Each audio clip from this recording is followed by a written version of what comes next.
రేయ్, ఇదిగోరా నా కొడుకు ఈవిడి పెళ్లి చేసుకోక ముందు సిటీలో ఉన్న ఆస్తిలో 2 ఎకరాల స్థలాన్ని నీ పేరు మీద రిజిస్ట్రేషన్ చేయించాడు. నా కొడుకు నా దగ్గరకు వచ్చి, నాన్న నీకు తెలియకుండా సిటీలో 2 ఎకరాల స్థలాన్ని ఉరుకుందప్ప పేరు మీద రిజిస్ట్రేషన్ చేయించాను, హాస్పిటల్ కూడా కట్టిద్దామని చెప్పాడు. అలా నాతో చెప్పినప్పుడు నేను గర్వంగా ఫీల్ అయ్యాను. నా కొడుకు నాకంటే గొప్ప మనసు ఉన్నాడని ఆనంద బాష్పాలతో నా కళ్ళు నిండిపోయాయి.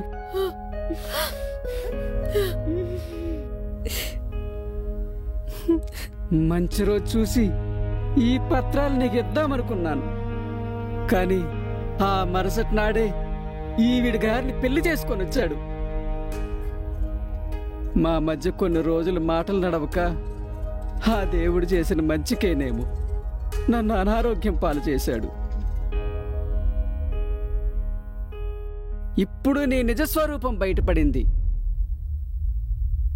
ఈ చేతులకు ఇవ్వడమే తెలుసు, తిరిగి తీసుకోవడం తెలీదురా. థూ నీ బ్రతుకు చెడా.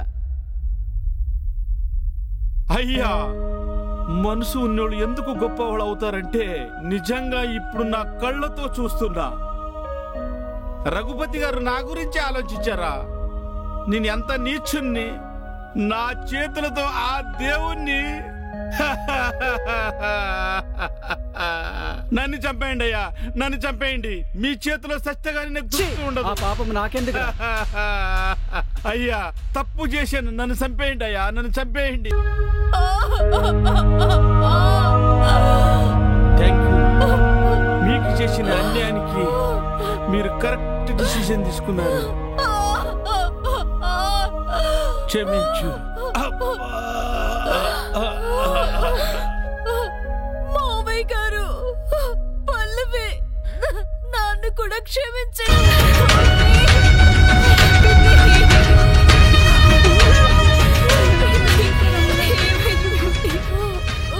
ఎంత పని చేద్దాం పిన్ని. పిన్ని అయ్యో, నేను తెలిసిన తర్వాత కూడా బ్రతుకుంటే ఈ కుటుంబ గౌరవం తల తెచ్చుకుంటుందమ్మా. అమ్మా, ఈ ఇంట్లో ప్రేమ నేను పొందలేకపోయాను పిన్ని. మళ్ళీ చదువుతూ ఉంటే పిన్ని నీ కడుపున పుట్టాలనుంది.